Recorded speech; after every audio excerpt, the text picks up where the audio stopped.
जमलेल्या माझ्या तमाम गिरणी कामगार बांधवांनो, भगिनी आणि मातांनो,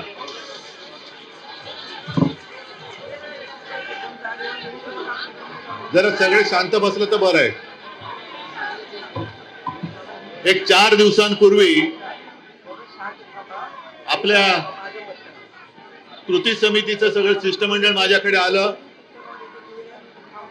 आणि मला सांगितलं की आज आम्ही सर्व गिरणी कामगार आझाद मैदानावरती येतोय. शिवसेनेचा पाठिंबा पाहिजे. म्हटलं शिवसेनेचा पाठिंबा मागण्याची गरजच नाहीये. शिवसेना तुमचीच आहे, शिवसेना तुमच्या सोबतच आहे आणि शिवसेना तुमच्या सोबतच राहणार आहे. गिरणी कामगार, गिरणी कामगारांचा इतिहास, गिरण्यांचा इतिहास, हे आता जे काय आपल्या उरावर बसलेत सत्ताधारी त्यांना काही माहिती नाहीये. यांना मुंबई लुटायची कशी आहे माहिती आहे, पण मुंबईसाठी रक्त सांडण्याची यांच्यामध्ये हिंमत नाहीये. जर या गिरणी कामगारांनी संयुक्त महाराष्ट्राच्या चळवळीत रक्त सांडलं नसतं, बलिदान दिलं नसतं, तर या राज्यकर्त्यांना सांगतो की आज तुमच्या बुडाखालची खुर्ची तुम्हाला दिसू शकली नसती.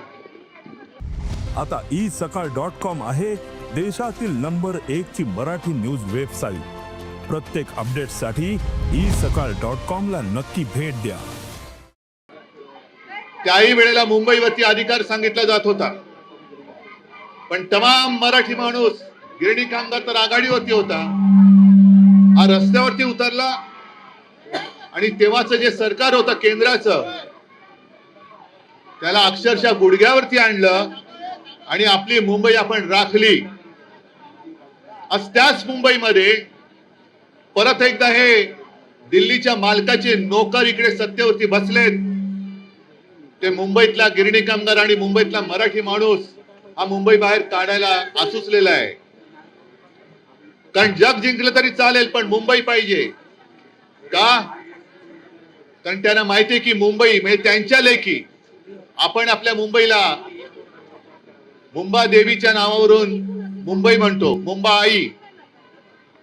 पण या सत्ताधारी म्हणजे जे 2 व्यापारी तिकडे बसलेत, त्यांच्यासाठी मुंबई म्हणजे सोन्याचा अंड देणारी कोंबडी आहे. ती कोंबडी कापायला निघाले. एकदा का मुंबईचा गळा घोटला की सगळं काही मोकळं झालं.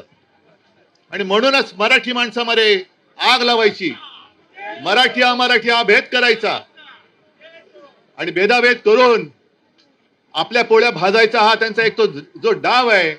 या जयंतराव पण वेळेवरती आले. मी मराठी माणसाच्या एकजुटी बद्दलच बोलत होतो आणि तुम्ही आलात. आम्ही तर आलेलोच आहोत.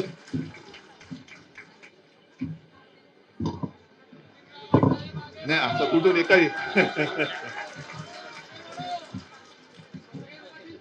एकदा का हा डाव साधला की यांना चरायला कुरण मोकळं झालं. आणि एका बाजूला आपण जो लढा लढतो आहोत आणि तो म्हणजे धारावीचा लढा. आता बाळा तुम्ही बरोबर सांगितलं, हा विषय मी 1-2 वर्षापूर्वी मांडला होता. आपल्यावरती जे आरोप करतात की शिवसेनेने मुंबईत मराठी माणूस बाहेर काढला. अरे आहे ना, मुंबईमध्येच आहे, तुम्हाला इकडेच ठेचणार आहोत, तुम्हाला आम्ही राजकारणामध्ये इकडेच गाडणार आहोत, काळजी करू नका. या राज्यकर्त्याने मी बोलतोय, मराठी माणूस एकवटलेला आहे. तर धारावीचा जो काही विकास करतायत, त्या धारावीकरांना सुद्धा अपात्र ठरून बाहेर काढतायत. म्हणजे तुम्ही विचार करा, आजपर्यंत धारावीकडे कोणाचंही लक्ष नव्हतं. जसं तुमच्याकडे तुम्ही अडगळीत पडलात, तसे धारावीकर त्यावेळेला अडगळीत होते.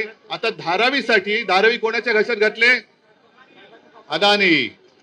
आणि त्या 500 एकर धारावीसाठी जवळपास 1600 एकर मुंबईची जागा ही पुनर्विकासासाठी म्हणून धारावी ही आणि मुंबईची जागा ही अदानीच्या घशात टाकली. Deonar dumping ground Adani, Kurla Mother Dairy Adani, मिठागराची जागा जी आपण आपल्या मेट्रोसाठी मागत होतो ती सुद्धा अदानीच्या घशामध्ये.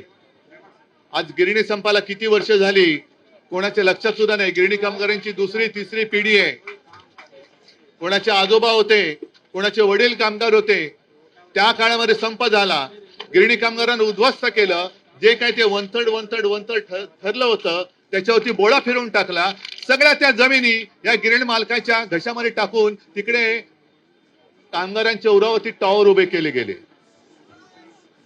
म्हणजे मूळ मुंबई जी होती सोन्यासारखी मुंबई, ती जागा गिरणी मालकाच्या घशात टाकली आणि तुम्ही गिरणी कामगारांना रे ज्यांनी मुंबई मिळवून दिली त्यांना तुम्ही मुंबई बाहेर शेलू आणि वांगणीला. मग आमची ठाम मागणी आहे की तमाम गिरणी कामगारांना धारावीमध्ये कुर्ला मदर डेअरी आहे या इथे त्यांना हक्काची घरं द्या आणि अदानीचे टॉवर हे शेलू आणि वांगणीला बांधा. तिकडे शेलू आणि वांगणीला अदानीला जाऊ द्या. देवनार डम्पिंग ग्राउंड वरती अदानीचे टॉवर होऊ द्या.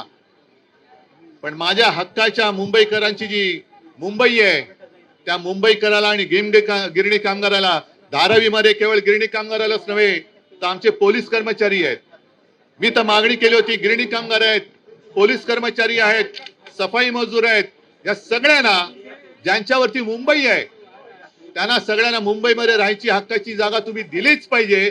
दुर्दैवाने आपलं सरकार आलं नाही. आपलं सरकार आलं असतं तर आज तुम्हाला हा मोर्चा काढण्याची गरज आली नसती. पण काही वेळेला आपल्या डोळ्यावरती पट्ट्या बांधल्या जातात, फोडाफोडी केली जाते.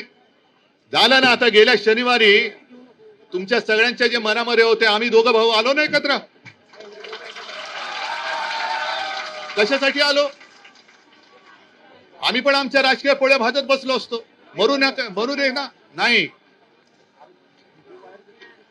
प्रबोधनकारांचा नातू, दोघंही आम्ही प्रबोधनकारांचे नातू.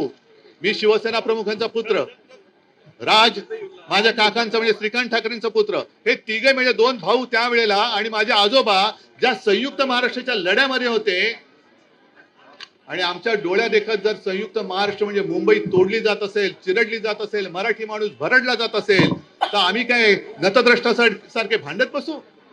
आम्ही मिटवून टाकली भांडणं आणि आता उभे राहिलोय. जो महाराष्ट्राच्या आणि मराठी माणसाच्या मुळावर येईल त्याला मुळासकट उघडून टाकण्यासाठी म्हणून आम्ही एकत्र आलेलो आहोत. त्याच्यामुळे तुम्ही अजिबात धीर सोडू नका, अजिबात हिंमत हरू नका.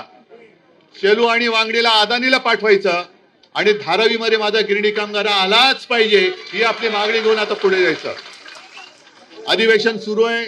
भास्कर आले, सगळे आपले आमदार पण आहेत, अजय चौधरी आहेत, मनोज जामतुरकर तिकडे, महेश आहे, हारून खान बसले, अनेक आमदार आहेत, अरविंद सावंत इकडे खासदार बसले, जयंतराव आहेत, जितेंद्र आव्हाड आहेत. हे सगळे जण या अधिवेशनामध्ये या गिरणी कामगारांसाठी पलीकडे शिक्षक बसलेत. त्या शिक्षकांचा आवाज आपल्याला बुलंद करायला पाहिजे.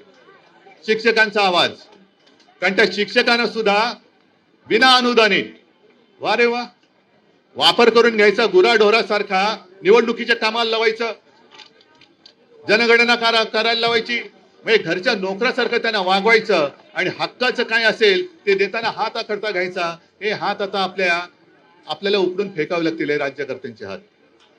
आणि म्हणून तुम्ही सगळेजण एकवटले आहात. मराठी माणूस आता परत एकदा जसा संयुक्त महाराष्ट्राच्या वेळेला एकवटला होता तसा महाराष्ट्रातला तमाम मराठी माणूस आता एकवटला पाहिजे.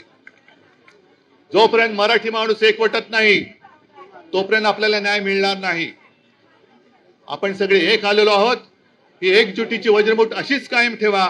तुम्हाला न्याय मिळून दिल्याशिवाय राहणार नाही, हे एवढंच एक वचन देतो आणि आपली रजा घेतो.